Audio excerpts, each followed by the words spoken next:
교회 안에서 자주 사용하고 듣는 말 가운데 제사장이라고 하는 단어가 있습니다. 현대교회에서는 쉽게 목회자들을 제사장과 연결지어서 설명하는 경우가 많이 있는데요. 제사장의 뜻은 무엇일까요? 제사의 장, 제사의 최고 책임자, 권위자라고 하는 뜻일까요? 그런 생각만 하다 보면 제사장의 권위, 제사장의 권력 이런 쪽으로 집중하게 되는데요. 제사의 근본적인 목적과 내용이 무엇인가에 초점을 맞추어야 할 것입니다. 제사란 죄 많은 인간이 하나님께 직접 나아갈 수 없기에 하나님께 나아가기 전에 자신의 죄를 소멸하고 정결케 하고 거룩한 몸으로 나아가는 과정이라고 말할 수 있지요. 그 제사가 올바로 드려져서 하나님의 은혜 가운데 들어갈 수 있도록 돕는 자가 바로 제사장입니다. 중개자 또는 다리 역할을 하는 브릿지맨이라고 말할 수 있죠. 그러므로 제사장은 한편으로는 하나님과 잇대어 있어야 하고 다른 한편으로는 사람들과 잇대어 있어야 합니다. 그래야만 중개자의 역할을 잘 감당할 수 있으니까요. 에스겔을 통하여 보여주신 성전의 그림 가운데도 제사장과 관련한 공간이 나오고 그들의 역할과 관련된 구절들이 나옵니다. 남쪽 골방 뜰 맞은쪽과 남쪽 건물 맞은쪽에도 방 둘이 있는데 그 두 방 사이에 길이 있고 그 방들의 모양은 북쪽 방 같고 그 길이와 너비도 같으며 그 출입구와 문도 그와 같으며 그 남쪽 방에 출입하는 문이 있는데 함 동쪽 길 어귀에 있더라. 그가 내게 이르되 좌우 골방 뜰 앞 곧 북쪽과 남쪽에 있는 방들은 거룩한 방이라. 여호와를 가까이 하는 제사장들이 지성물을 거기에서 먹을 것이며 지성물 곧 소제와 속죄제와 속건제의 제물을 거기 둘 것이니 이는 거룩한 곳이라. 제사장과 지성물이라는 표현이 나오고요. 제사장들이 지성물을 먹는다는 표현이 나옵니다. 어떤 내용인지 여러분 알고 계시나요? 하나님께 드리는 제사는 레위기에 의하면 모두 5가지가 있습니다. 번제, 소제, 화목제, 속죄제, 속건제가 있죠. 짐승을 데리고 와 그 머리에 안수하고 잡습니다. 각을 뜨죠. 그리고 그것을 불에 태웁니다. 짐승을 잡아 불에 태우는 행위는 하나님께 드린다는 의미입니다. 그런데 어떤 제사에 있어서는 드려진 제물이 다 하나님께로만 가지 아니하고 하나님께로 갔다가 다시 제사장들에게 나누어지거나 또는 제사 드린 사람들에게까지 나누어지는 제사가 있습니다. 소제가 그러하고요. 속죄제, 속건제, 화목제에도 그러한 몫이 있답니다. 성경은 그것을 하나님께서 제사장들에게 준 거룩한 분깃이라고 표현하고 있습니다.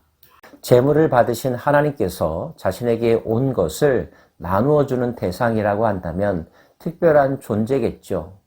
예, 제사장은 분명 특별한 존재입니다. 별도로 땅을 기업으로 분배받지 않았죠. 하나님께서 친히 그들의 기업이 되셨고 하나님께서 그들을 먹여 살려주시니까요. 그 제사장들에게 돌아가는 몫을 지성물이라고 하고 있습니다. 그 지성물을 모아두는 공간이 오늘 말씀 속에 등장하고 있는 것입니다. 그렇다면 제사장을 다른 말로 지성물을 먹을 수 있는 사람이다 라고도 표현할 수 있겠죠. 얼마나 영광스러운 일입니까? 하지만 영광스러운 것만을 생각해서는 안 됩니다. 그 영광스러움에 걸맞는 책임도 생각해야 하겠죠. 인간과 다를 바 없는 존재인데 특별히 구별되어 하나님께 드려진 제물을 먹을 수 있는 존재. 그렇다면 그런 사람은 하나님의 거룩함과 더욱더 긴밀한 관계를 맺어야 하며 거룩한 삶을 살아야 하지 않을까요? 그 지성물을 먹을 때 역시 당연하다고 생각하거나 특권의식만을 가져서는 아니 되고 더욱더 두렵고 떨리는 마음으로 조심스러워하는 마음으로 자신이 먹는 지성물에 부끄럽지 않은 삶을 살겠다라고 하는 다짐을 가지고 지성물을 먹어야 하지 않을까요? 제사장들의 의복에 관한 말씀도 있습니다. 제사장의 의복은 거룩함으로 제사장이 성소에 들어갔다가 나올 때에 바로 바깥들로 가지 못하고 수종드는 그 의복을 그 방에 두고 다른 옷을 입고 백성의 뜰로 나아갈 것이니라 하더라. 특별히 제사 행위 때 입어야 하는 옷이 있습니다. 거룩한 세마포 옷이라고도 표현하죠. 하나님 앞에 나아갈 때 제사장도 또한 죄가 있을 수 있기 때문에, 연약한 인간일 수 있기 때문에 자신의 몸을 가리우고 하나님 앞에 서기에 합당한 모습으로 나아가야 합니다. 그 옷이 상징하는 바는 하나님의 은혜일 것입니다. 사랑일 것입니다. 모든 허물을 덮어주는 그분의 자비를 의미하겠죠. 우리는 오직 하나님의 거룩한 사랑과 자비 가운데서만 하나님을 배울 수 있습니다. 만약에 제사장이 하나님의 은혜를 경험하지 못했다면 어찌 될까요?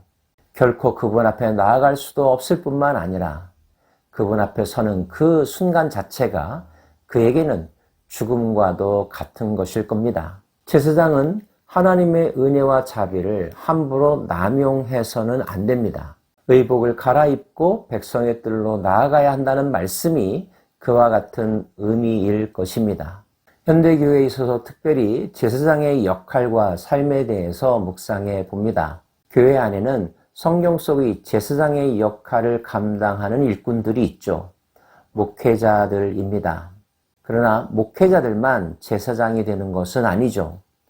우리가 잘 아는 바대로 너희는 거룩한 제사장이라 베드로를 통하여 말씀하지 않으셨습니까?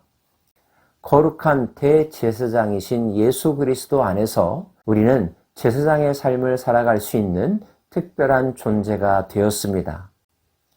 그러나 그 특별함은 특권이 아니라 거룩함이라는 사실을 마음속에 새겨야 할 것입니다. 거룩함의 의미는 무엇입니까? 하나님의 뜻대로 살아가는 삶입니다. 하나님이 기뻐하시는 삶을 살아가는 것, 이것을 거룩함이라고 말할 수 있습니다. 우리는 하나님이 주시는 은혜의 공급을 받아 하나님의 사랑과 자비 가운데 하나님과 대면하며 하나님의 뜻을 배우며 들을 수 있습니다. 그리고 그 은혜와 자비의 능력을 가지고 이 세상을 살아가야 합니다. 하나님께 받은 은혜를 함부로 사용해서는 안 될 것입니다. 가볍게 여겨서도 안 될 것입니다. 등불과 같은 삶을 살아야 하며 소금과 같은 삶을 살아야 하겠죠. 그래서 이 땅에 아직도 하나님을 인정하지 않는 또는 하나님께 나아갈 수 없는 연약함을 가진 사람들이 우리의 안내와 도움을 통하여서 하나님을 만날 수 있도록 매개 역할을 잘 감당해야 할 것입니다. 하나님은 우리를 동역자로 부르셨습니다. 우리의 손과 발을 사용하길 원하시고 입술을 사용하기를 원하십니다. 그분께 우리의 모든 것들을 드릴 수 있고 그분이 쓰실 수 있도록 자기 주권을 내려놓을 수 있기 원합니다. 제사장이 바로 서면 그 제사 행위는 거룩한 제사, 온전한 제사일 수밖에 없을 것이며 그 제사의 과정을 통하여 인간은 하나님과 연합하고 하나님의 은혜를 경험하는 기적을 경험하게 될 것입니다. 기억하십시오. 여러분은 왕같은 제사장이며 거룩한 백성들입니다. 기도하십시다.